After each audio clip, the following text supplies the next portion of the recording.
Bismillahirrahmanirrahim. Ahmadu man istafa min ibadihi man sya'a bil wilayah wa khassasahu bi hamdi asrarihi wa jazatahu minhu ilayhi bisabiqil himayah wa ashkuruhu amman na'layna bil iman man ja'at bihi al anbiya wal awliya min asrarihi ar-rabbaniyah wa waffaqana li mutaba'ati sunnatihi al-bahiyyah bis-saniyah wa usalli wa usallimu ala man sajada lahu al-malaku wa huwa fi dhahri abihi suri wa ala alihi wa sahbihi wa tabi'ihim bis-sabil an-nuri. Qala ta'ala ala inna awliya Allahi la khawfun 'alayhim wa la hum yahzanun. Wa qala sallallahu alaihi wasallam udhkuru mahasina mautakum wa kuffu 'an masawihim. Wa qala Sufyan bin Uyainah radhiyallahu anhu inda dzikri shalihin tatanazzalu rahmah. Wa ba'du, kemudian daripada itu maka berkatalah Syekh Syafiq Al-Madani Khalifah Sayyid Syekh Muhammad bin Abdul Karim Al-Qadiri Al-Hasani As-Samman Al-Madani radhiyallahu anhu, hai segala saudara, manakala Allah dengar dan melihat akan riwayat-riwayat daripada guruku daripada hadis Nabi sallallahu alaihi wasallam, udhkuru mahasina mautakum wa kuffu 'an masawihim. Artinya, sebut olehmu akan kebaikan-kebaikan daripada orang yang mati di antara kamu, dan cukupkan daripada kesalahan-kesalahan mereka. Dan berkata Sayyid Sufyan bin Uyainah radhiyallahu anhu, inda dzikri shalihin tatanazzalu rahmah. Artinya, ketika menyebut orang-orang saleh maka turunlah rahmat kepada mereka yang membaca dan yang mendengarkannya. Dan aku lihat pula beberapa murid yang dahulu itu mengarang ia akan mengambil gurunya serta dibacanya pada tiap-tiap tahun sekali, yaitu pada hari ketika wafatnya, serta membaca Quran dan tahlil dan bersedekah mana sekuasanya. Tetapi hendaklah bersama-sama dengan orang banyak. Maka tatkala demikian itu, yakni riwayatnya tersebut itu, maka segala hatiku mengerjakan seperti yang demikian itu atas paham yang berbalik ini. Serta aku himpunkan akan setengah karamat guruku, yaitu Sayyid Syekh Muhammad As-Samman radhiyallahu anhu, ahlu syariah, al-tariqah, wal-haqiqah, yaitu kutub di dalam pribadi Nabi Rasul. Barang siapa berkehendak ziarah akan kubur Rasulullah sallallahu alaihi wasallam, padahal tiada kita izin kepadanya, niscaya adalah ziarahnya itu sia-sia jikalau sah pada zahirnya sekalipun. Dan adalah tabiatnya radhiyallahu anhu itu kasih sayangnya kepada orang yang talibul ilmi, menuntut ilmu agama, dan kepada orang yang alim dan orang yang saleh, dan kepada segala orang-orang fakir dan miskin. Dan lagi pula suka ia berkhidmat kepada segala orang yang datang ke kubur Rasulullah daripada orang yang awam dan khawas. Dan adalah tabiatnya radhiyallahu anhu itu ketika masa kecilnya hingga hari mursyidnya, dan lagi pula ia sangat memuliakan ibu bapaknya, lagi pula mengamalkan musyahadatul wujud dan muraqabah dan ibadah hingga ia meninggalkan daripada adat dan melewati akan hawa nafsunya hingga daripada yang halal sekalipun. Dan tiadalah tidur ia pada ketika malam hari melainkan sedikit dua, dan apabila ia tidur dibantal oleh orang tuanya ketika ia hendak tidur, maka keluh kesahlah ia seperti orang sakit. Apabila sampai waktu sahur, maka ia bangunlah daripada tidurnya, lalu ia ratib sahur, kemudian daripada itu lalu ia sembahyang subuh berjamaah dengan orang banyak, lalu ia ratib subuh hingga terbit matahari. Maka terbit matahari kira-kira segala, maka sembahyang sunnatul isyraq 2 rakaat, dan apabila sampai seperempat hari maka bangkitlah ia sembahyang sunnatul duha sebanyak-banyaknya 12 rakaat, dan yang terafdal itu 8 rakaat.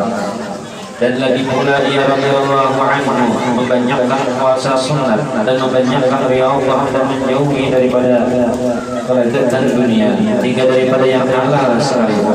Maka segala yang tersebut itu adalah halnya di masa kecil, yakni sebelum balagha. Pada masa itulah dia disuruh oleh orang tuanya masuk ke dalam siwan, yakni tempat makan makanan, karena hendak diberi makan oleh orang tuanya. Manakala selesai ia daripada makannya, dilihat oleh orang tuanya tempat yang ia makan seolah-olah dia dari makannya. Kemudian daripada itu maka pergilah orang tuanya kepada gurunya membaca Al-Quran di waktu kecil dan dikhabarkan oleh orang tuanya daripada hal ehwal anaknya tersebut. Maka dijawab oleh gurunya, janganlah engkau takut akan anak-anak itu, tiada syak dan ragu lagi bahwasanya ia adalah wali Allah dan tiada khilaf lagi antara saudara orang. Dan apabila radhiyallahu anhu melihat akan orang tuanya memakai pakaian yang indah-indah atau memakai pakaian yang ditegah oleh hukum syara', maka dikatanya kepada orang tuanya, wahai orang tuaku, dia adalah suka Tuhan kita kepada orang yang bersuka-suka di dalam dunia ini. Demikianlah hal ehwalnya di masa kecil, yakni sebelum baligh.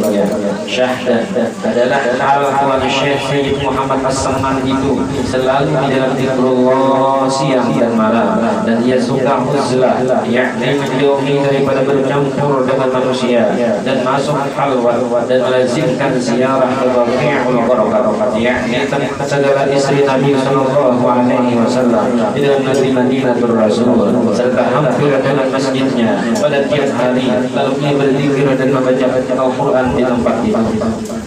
Dan adalah halnya radhiyallahu anhu pada ketika bidayahnya, yakni pada permulaan ia menjalani akan jalan thariqah dan haqiqah. Ia memakai pakaian yang indah-indah. Kemudian datanglah Tuan Syekh Sayyid Abdul Qadir Al-Jilani membawa baju jubah batik, padahal Tuan Syekh Sayyid Muhammad As-Samman dalam halwatnya. Maka dipakaikan oleh Tuan Syekh Sayyid Abdul Qadir Al-Jilani akan baju jubah putih itu kepada Tuan Syekh Sayyid Muhammad As-Samman Al-Madani. Maka cukuplah baju itu kepada Tuan Syekh Sayyid Muhammad As-Samman Al-Madani dengan baju jubah itu hingga sekarang. Dan kelakuan Tuan Syekh Sayyid Muhammad As-Samman pada ketika itu, ia menyembunyikan akan ilmunya dan amalnya hingga datang daripadanya perintah Hadratul Rasul menyuruh untuk menggahirkan akan ilmunya dan amalnya di dalam negeri Madinatul Rasul, seperti kezahiran matahari pada ketika tengah hari. Kemudian datanglah beberapa orang daripada beberapa negeri sebab mendengar kabar Tuan Syekh Sayyid Muhammad As-Samman di dalam negeri Madinatul Rasul. Maka banyaklah orang yang datang dari beberapa negeri untuk mengambil thariqah kepadanya, dan orang yang datang kepada daripadanya raja-raja dan orang yang kaya memberi hadiah kepadanya seperti emas dan perak dan yang lainnya. Manakala sampai hadiah itu kepadanya, maka dibagikannya kepada segala fakir dan miskin hingga habis tiada tertinggal di dalam tangannya. Dan berkatalah Tuan Syekh Sayyid Muhammad As-Samman radhiyallahu anhu kepada segala muridnya, jangan kamu mungkir kepadaku seperti sebagian ahli Madinah yang mungkir mereka itu kepada pada zaman sekarang, dari sebab sangat berhilmu di dalam negeri Madinatul Rasul. Tiada seorang daripada aulia Allah yang sangat mahir pada masa ini di dalam negeri Madinatul Rasul seperti kebahiranku ini. Jikalau keluar aku daripada negeri Madinah ini, niscaya banyaklah orang Madinah ini yang tersesat. Dan setengah daripada wasiat Tuan Syekh Sayyid Muhammad As-Samman radhiyallahu anhu, barang siapa membaca Allahumma ighfir li ummati Sayyidina Muhammad, Allahumma astur ummata Sayyidina Muhammad, Allahumma jibur ummata Sayyidina Muhammad 4 kali berturut-turut sesudah sembahyang subuh, niscaya dia masuk jumlah martabat fadilah paling betul. Dan lagi kata Tuan Syekh Sayyid As-Samman Al-Madani radhiyallahu anhu, dia adalah naik pangkatku ini kepada Allah Subhanahu wa taala, melainkan sebab aku mengamalkan membaca doa ini pada tiap-tiap selesai salat subuh 4 kali berturut-turut dengan tiada diselingi dengan perkataan beliau. Dan lagi wasiat Tuan Syekh Sayyid Muhammad As-Samman radhiyallahu anhu, lazimkan olehmu hai segala muridku sembahyang 5 waktu berjamaah dan sembahyang Jumat dan membanyakkan akan zikrullah dan lazimkan musyahadah wahdatul af'al dan wahdatul sifat dan wahdatul dzat dan muraqabah, dan membanyakkan akan membaca Al-Quran dan salawat atas Nabi besar Muhammad SAW, dan membanyakkan akan istighfar dan menyampaikan hajat segala manusia, dan menolongi hamba Allah ketika mendapat kesusahan, baik kesusahan dunia atau kesusahan akhirat, karena yang tersebut itu sangat memberi bekas di dalam hati dan menambahi kekuatan dalam mengerjakan segala ibadah dan keyakinan serta keimanan kita kepada Allah Subhanahu wa Ta'ala. Adalah setengah daripada karamah Tuan Syekh Sayyid Muhammad As-Samman Al-Madani radhiyallahu anhu yang dikhabarkan oleh Muqram bin Abdul Mu'in dengan katanya, ketika aku berlayar di negeri Hijaz, manakala aku sampai di tepi laut, aku lihat mega atau awan sangat hitam, kemudian turunlah angin topan hingga kepalaku hampir kering. Maka aku sangat takut, sehabis-habis takut, maka aku berdiri di haluan kepala. Lalu aku berteriak sehabis-habis suaraku, ya Syekh ya Saman, ya Syekh ya Saman, ya Syekh ya Saman, ya Mahdi.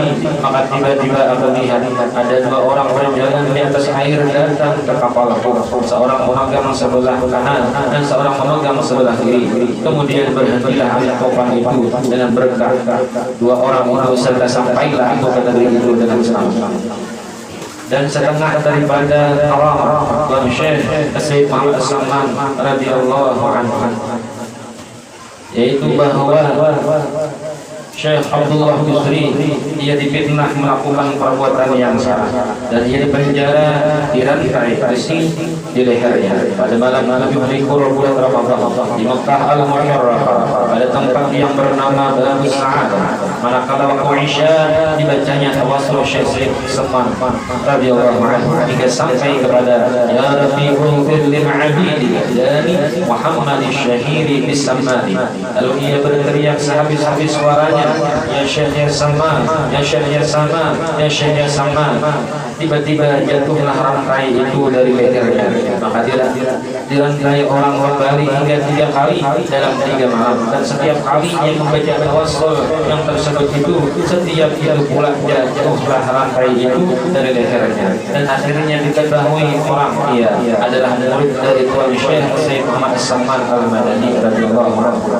Maka ia dibebaskan dari penjara dan diberi hadiah. Maka ketika ia duduk di pintu ziyadah namanya, yaitu pintu Masjid Al-Haram, dia ditanya orang-orang, apa yang engkau lihat waktu engkau di dalam penjara? Maka jawabnya, setelah aku berteriak ya Syekh ya Samman, ya Syekh ya Samman, ya Syekh ya Samman, maka aku lihat Sayyid Muhammad As-Samman radhiyallahu anhu berdiri di hadapanku seperti sedang marah. Lalu aku tersungkur dan aku lupa diri. Manakala aku sadar, aku lihat rantai sudah jatuh dari leherku dengan berkah Tuan Syekh As-Samman Al-Madani radhiyallahu anhu.